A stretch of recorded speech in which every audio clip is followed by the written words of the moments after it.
Bueno, pues ahora vamos a hablar sobre el concepto de teoría de la mente, porque ¿qué es la teoría de la mente? La teoría de la mente es la capacidad o la habilidad que tenemos las personas para atribuir e inferir los estados mentales de otras personas. ¿A qué nos referimos con estados mentales? Nos referimos a pensamientos, creencias, sentimientos, motivaciones y las intenciones que tienen los demás. Este concepto tiene su origen en unos estudios pioneros de Primack y Woodruff con simios. Entonces, la teoría de la mente implica poseer creencias sobre las creencias de otras personas. Estas creencias pueden ser independientes o pueden ser iguales a las nuestras propias. Entonces, ¿cuál es el paradigma que más se ha utilizado para valorar la teoría de la mente? El paradigma que más se ha utilizado es este test, que es el test de Sally y Ann. Este test, los niños que tienen 4 años ya son capaces de realizarlo correctamente, porque según estos estudios, los niños cuando tienen 4 años ya empiezan a desarrollar la capacidad de teoría de la mente.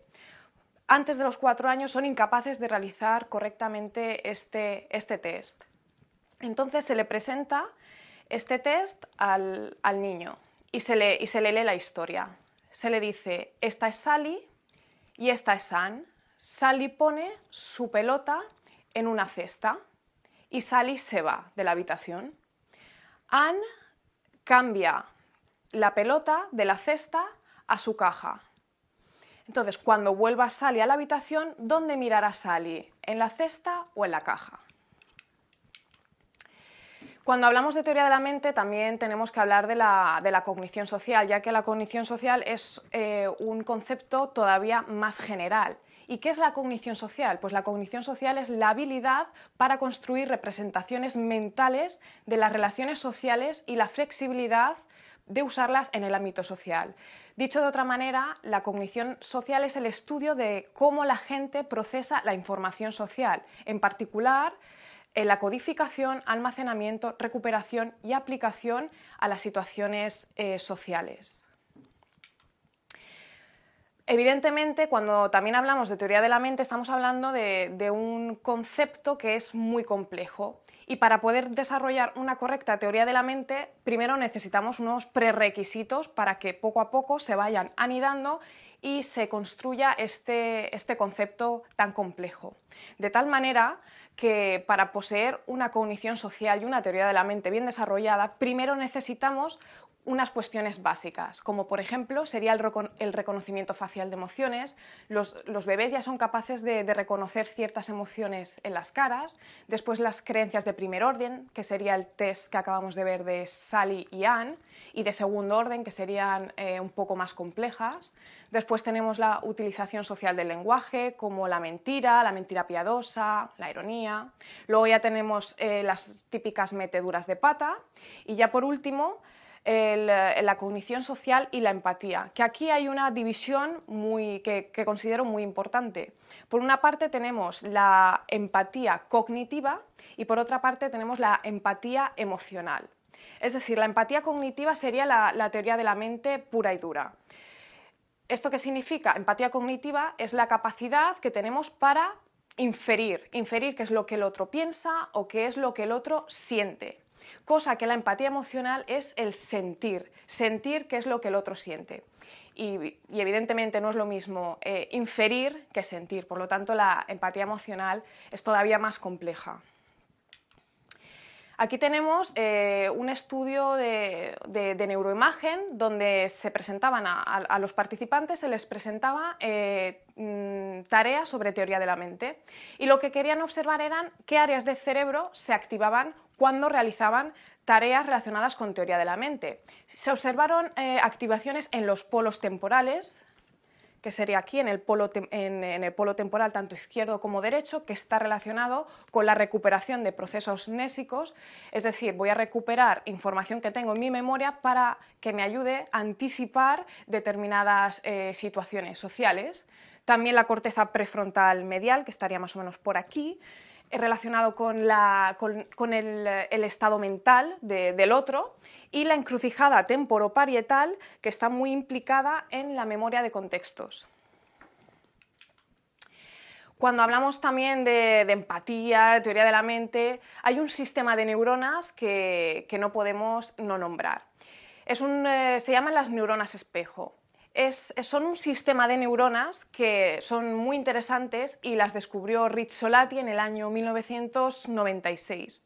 Estas neuronas se activan cuando uno mismo realiza una acción, pero también se activan cuando observamos cómo otra persona realiza una acción. Entonces, los estudios nos dicen que las neuronas espejo nos sirven para imitar. Por eso los bebés pueden imitar el sacar una lengua cuando lo observan a su papá o a su mamá. Gracias a estas neuronas podemos imitar.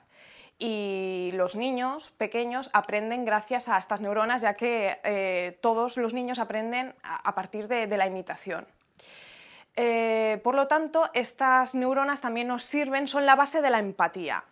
Nos sirven para comprender y para ponernos en la piel o en los zapatos, como se suele decir, de otra persona. Nos ayuda a comprenderlos y también nos ayuda a anticipar las acciones de los demás.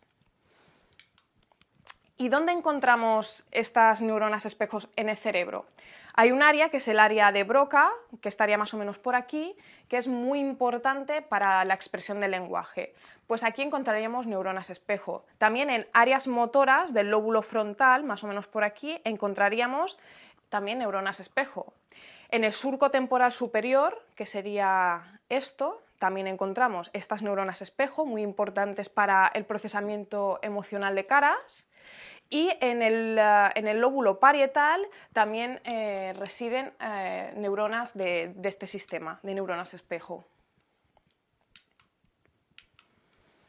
Entonces, este estudio me parece muy interesante porque se estudian el funcionamiento de las neuronas espejo en cerebros de niños con un desarrollo normal y en cerebros de niños que tienen autismo.